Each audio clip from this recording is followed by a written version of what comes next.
Hi there, Colin Lamb, aka the Tone Wizard here, and I am still getting into Phish. That is definitely happening, and let me tell you, it's been a lot of fun.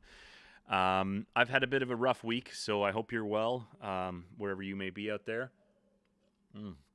I live in the Pacific Northwest, and I work outside, and it has been fucking moist. So my spirits have been a little dampened, but I thought that maybe to brighten them up, I would include this festive graphic that you see up here. Now we got some topically relevant wordplay, a nice logo, and two candied canes. And if you cannot enjoy this graphic that I've spent minutes of my valuable adult life creating, then there is no hope for you. But if you've enjoyed that and you've enjoyed any of the previous videos, I thank you very much. And I would like to thank some new subscribers: CD Viking, Patrick Coffey, Romanian Badass, wicked fucking name, Peter White, Chris122176, Fish Fry 2001, and Brian Mendez, who also commented on the previous video. Thank you very much for subscribing, and thank you to everybody for watching the previous videos and getting involved in the comments. And without further ado, I kind of want to get into this episode and talk about some of the comments that people have left, because if you are somebody like myself trying to get into Phish and you just go to YouTube and you type in Phish, you will get thousands of results and you won't know where to start. And a grainy video from 1992 of Trey with a mop haircut and a giant tie-dye outfit flailing around on the stage playing a riff for 10 minutes before he sings anything might not be the best place to start. So the input that people have been giving me has been invaluable, and I appreciate it. So I kind of want to get into some of the comments that people left on some of the previous videos. First off, I've been joking around about the nitrous and the disc golf thing and kind of making fun of Phish fans for those two things. And I just want to say that I just mean that in jest.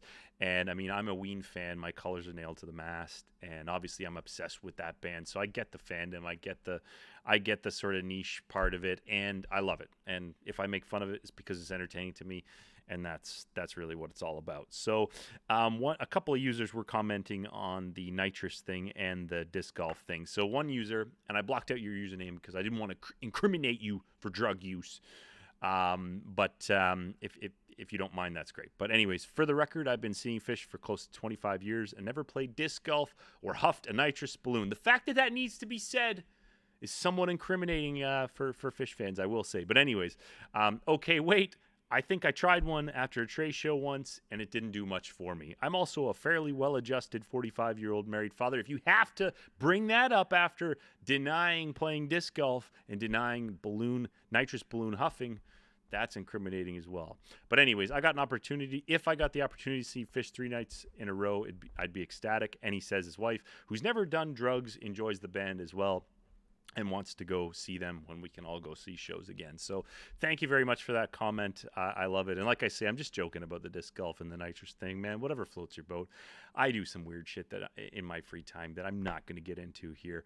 I might make another channel where I talk about that, but I don't think anybody wants to see it. Anyways, another comment that came in was from Shane Donovan, who says, Phish fans play hockey.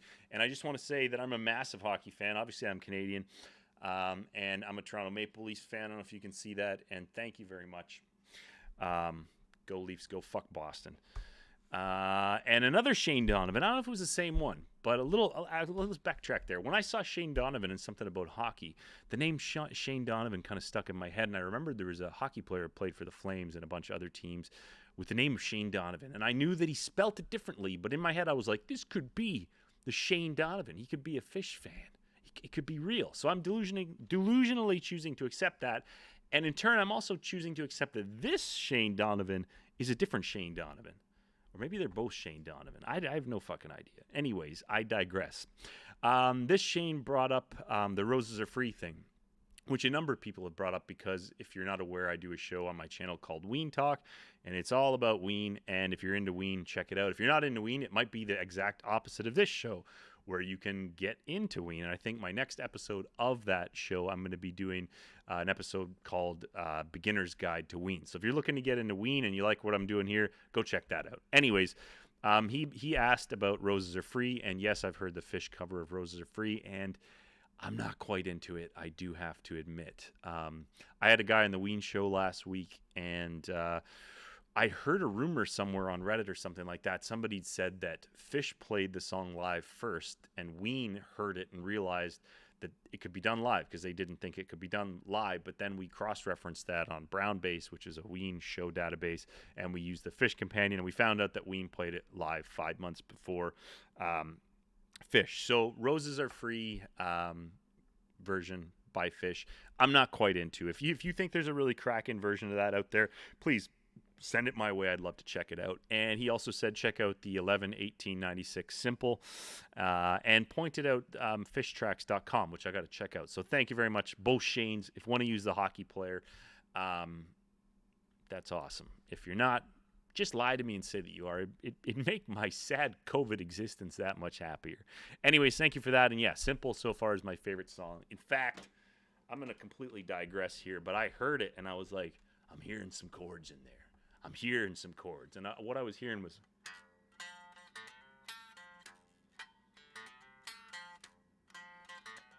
All right, nothing like an unplugged electric guitar to really bring the quality of a video up. Anyways, I love that song, so thank you. And by the way, I will listen to every Simple that you can throw at me, so keep them coming. Okay, so another comment that came in was a curious one to me, and it kind of lines up with some things that I've been discovering. So a lot of people have told me that the mid to late 90s is like the golden era of Phish. And this person said that December of 95 is regarded as the best month in Phish history. So any of those shows are great. And yeah, and some other stuff he mentioned in there. But yeah, the song Yem, I've yet to check that out, but I'm looking forward to that. And I have to say, I really got to start making a playlist of all the things that people are suggesting to me, because everything is coming in thick and fast, and I can't quite keep up with this. But thank you very much for those suggestions. So the next one. Oh, that's for later. That's for later. I teased that one. So I did want to talk about some things, but I wanted to do a short video today because, like I say, I've had a really long week. And, oh, my God, I punched – this production is not going well, but there's Trey's face. Everybody loves that. Sorry about that. Sorry about that. Actually, I'm not sorry. That's just what happens when you're tired. You make some mistakes. Anyways, I wanted to just talk about where I'm at right now, and I had some questions that maybe I'm hoping that some of you guys could answer out there for me. So I'm watching a lot of shows, and I have to say, one thing I like about the Phish is that it's actually great stuff to work to. I've been doing some accounting stuff with it on in the background, and I even had the idea that if I was at a show, I had to take a crap or go get a hot dog or, go get a beer or mingle with some people, I could leave during like the low part of a jam and then just filter back in. And that would be good for me. It wouldn't be like going to see Ween or another band where you just don't want to miss a song or a solo or something like that. So I'm excited about that. And a number of people have pointed me towards shows at the Gorge. And fuck, how nice would that be to go to the Gorge and see a show there? I've actually been to the Gorge to see another band, but I'd love to check that out. And a user pointed me, I can't remember what it was, but they pointed me towards a 7/17/98 show there, and there's a really good version of Waste there that I fucking love. So yeah, I think I'm gonna make a playlist and put it up on Spotify. So I would love, if you know some stuff on Spotify that's particularly good, please let me know. And actually right before this, in my random YouTube feed, there was a 12/28/97 Air Arena, Landover, Maryland, that I was listening to, and they had a version of a song called "The Curtain" that went into Sample in a Jar, and that was fucking absolutely fantastic. I was listening to that while I was kind of setting this up and making this glorious Christmas fucking graphic. Okay, so I'm also looking for some interview and documentary suggestions. If there's some good interview footage or documentaries, please send it my way. I would love to see it. And now I'm going to kind of tease what I'm hoping to get into next week, which was this graphic. Jesus, wrong graphic. This is a picture I've stolen off of Google, and it's a map of what I believe to be Gamehenge. And that is, I mean, look at that. Prussia, the dismal swamp, the land of doom. I read a lot of fantasy books, and this looks like the first first 2 pages of a fantasy book where there's a map, like The Hobbit or Lord of the Rings or something like that. Actually, I don't know if this is relevant to any of you guys out there, but I'm reading the Brandon Sanderson stuff right now, Oathbringer and that. I think it's called the Mistborn trilogy, Mistborn trilogy. Anyways, if any of you are into that, let me know as well in the comments. But I'm fucking off topicing. Like I said, I've had a long week, and I'm just trying to sort through all this Phish stuff. But I am going to be getting into Gamehenge this weekend. A couple of people have sent me some really good videos, some live stuff about Gamehenge, and I'm going to check that out. And I'm hoping to have Dr. Scorpion, who is over a guest on the Ween Show, on again, and he's eager to talk to me about that. So look, thank you very much for watching this video. Thank you very much for all the input. I'm kind of all over the place tonight. Like I say, it's been a long one, but thank you for all the feedback. And if you're new here, check out some of the other videos. If you're into Ween, go check out my Ween Talk show. Like the video and subscribe to the channel if you feel like it. And Merry fucking Phishmas, everybody. I'll catch you next week with another episode. Take it easy.